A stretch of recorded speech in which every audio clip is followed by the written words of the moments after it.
அரசின் தொலைத்தொடர்புத்துறை மார்ச் 2026 இருந்து உற்பத்தி பண்ணுற எல்லா ஃபோன்லேயும் சாஞ்சா ஷாத்தி ஆப்பை ப்ரீ இன்ஸ்டால் பண்ணி கொடுக்கணும்னு ஆர்டர் போட்டிருக்காங்க. இந்த ஆப்பை பிளாக் பண்ணவோ எந்த விதமான கண்ட்ரோல் ஆப்ஷனும் கொடுக்கக்கூடாதுன்னு சொல்லியிருக்காங்க. ஃபோனில் யூஸ் பண்ணுற IMEI நம்பருடைய நம்பகத்தன்மையை சரிபார்க்க தான் இந்த ஆப் பயன்படுதுன்னு இன்ஸ்ட்ரக்ஷன்ஸில் சொல்லியிருக்காங்க.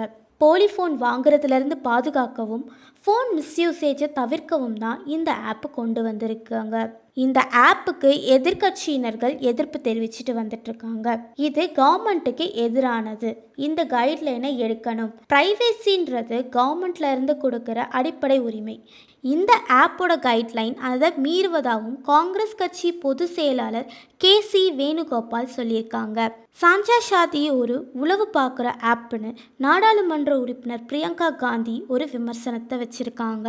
இந்த ஆப்புக்கு பல சர்ச்சைகள் வந்திருக்க நிலையில் நீங்கள் வேணும்னா இந்த ஆப்பை அன்இன்ஸ்டால் பண்ணிக்கலாம்னு மத்திய தகவல் தொடர்பு ஜோதிராதித்ய சிந்தியா தெரிவிச்சிருக்காரு. ப்ரெஸ்கிட்ட நீங்கள் அந்த ஆப்பை லாகின் பண்ணால் மட்டும்தான் ஒர்க் ஆகும், இல்லைனா ஒர்க் ஆகாது.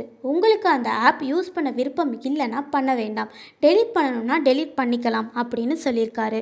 ஆனால் அப்படி செய்ய முடியாதுன்னு இன்டர்நெட் ஃப்ரீடம் ஃபவுண்டேஷன் தன்னார்வல நிறுவனம் சொல்லியிருக்காங்க.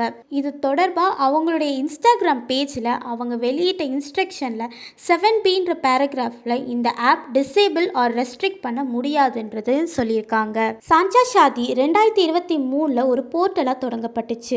இது ஸ்பேம் கால் பற்றி, சிம் கார்டு ஓனர்ஸுடைய டீட்டெயில்ஸ் பற்றி, மொபைல் திருட்டு போனால் அதை டீஆக்டிவேட் பண்ணுவதற்காக யூஸ் பண்ணிட்டு இருந்தாங்க.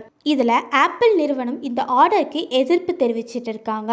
கவர்மெண்ட்டோட இந்த நடவடிக்கை தன் உரிமை மற்றும் மானிட்டரிங் போன்ற கவலைகளை தன்னுடைய கஸ்டமருக்கு ஏற்படுத்துறதுனால இந்த நிறுவனத்தில் புது மொபைல்கள் ப்ரொடக்ஷனில் இந்த ஆப்பை ப்ரீ இன்ஸ்டால் பண்ண முடியாது அப்படின்னு ஆப்பிள் நிறுவனத்தினர் சொல்லியிருக்காங்க.